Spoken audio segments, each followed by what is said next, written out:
Maintenant, sur le plan moral, les amis qui sont au pouvoir, nous étions avec eux de 2014 jusqu'à 2018. Nous nous sommes battus pour que le président Kabila ne change pas de constitution, ne révise pas la constitution. Le président Félix était avec nous, le professeur André Mbata était avec nous, monsieur Augustin Kabouya était avec nous. Donc je peux vous citer tous les ténors aujourd'hui qui sont au pouvoir étaient avec nous pour nous opposer à ce que le président Kabila ne change pas la constitution. Moralement, est-ce que vous pensez que nos amis qui sont au pouvoir sont en droit moralement de demander les changements de la Constitution? Et ils disaient déjà qu'une fois au pouvoir, il faut changer la Constitution. C'était déjà un message qu'ils lançaient. Oui, ils ont pris le pouvoir conformément à cette Constitution. C'est ça en fait le problème. La position qu'ils occupent aujourd'hui, c'est une position en fonction de la Constitution actuelle. Donc, ils ne peuvent pas prendre un pouvoir conformément à la Constitution actuelle et dès qu'ils sont au pouvoir, commencer à violer cette Constitution-là. Moralement, ça ne marche pas. Moralement, ça ne marche pas. Ils disent qu'ils vont remplacer cette Constitution par la Constitution de la conférence nationale. La Constitution de la conférence nationale, c'est une proposition. Ça, c'est vraiment une insulte au peuple congolais. En 2005, n'est-ce pas, en 2005, les Congolais sont allés au référendum pour voter la Constitution actuelle. Ça veut dire en d'autres termes que la Constitution actuelle a plus de légitimité que la Constitution issue de la conférence nationale qui n'est qu'un embryon.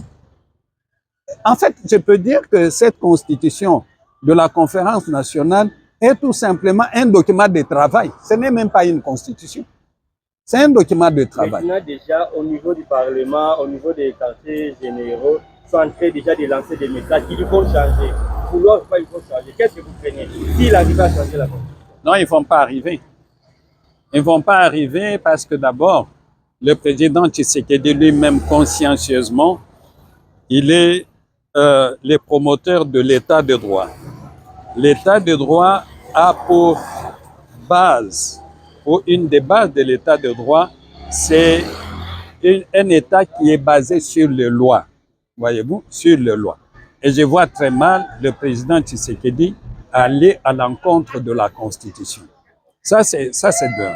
De deux, il faut savoir que s'ils changent de constitution, ça veut dire en d'autres termes qu'ils auront commis un coup d'État.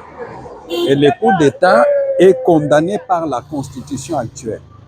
Et un coup d'État, c'est une infraction imprescriptible. Ça veut dire qu'à tout moment, on peut vous prendre. Maintenant, il y a une autre question, c'est la pression internationale.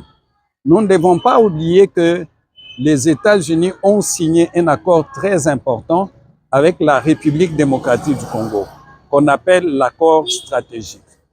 Et contrairement à la Chine, il y a des entreprises qu'elle envoie en Afrique pour exploiter les ressources naturelles. Les États-Unis n'ont pas d'entreprise publique.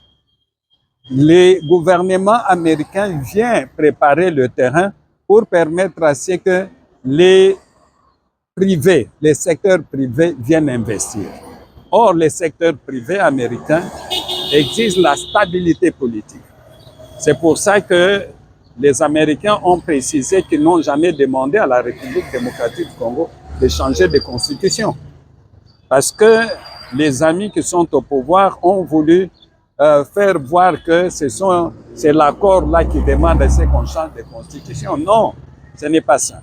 Maintenant, il y a aussi un deuxième problème, c'est qu'il faut la stabilité politique, mais aussi la stabilité sécuritaire. Ça veut dire en d'autres termes que s'il y a des remous politiques, ces investisseurs ne viendront pas. Et s'ils ne viennent pas, le gouvernement américain ne va pas contribuer à stabiliser la République démocratique du Congo à l'espace, que l'objectif des efforts que les Américains font pour qu'il y ait la sécurité, c'est pour que l'exploitation des ressources naturelles ou des minerais stratégiques se fasse normalement. Ça veut dire en d'autres termes que la guerre à l'Est va continuer parce que nous ne sommes pas en capacité de pouvoir chasser les troupes rwandaises et faire face au M23. Donc, la guerre va continuer. Et je ne pense pas que le président de la République va souscrire à ce que la guerre puisse continuer. Donc, pour toutes ces raisons, je me dis des raisons légales, des raisons morales, des raisons internationales, je suis sûr qu'à un moment donné, ils vont reculer.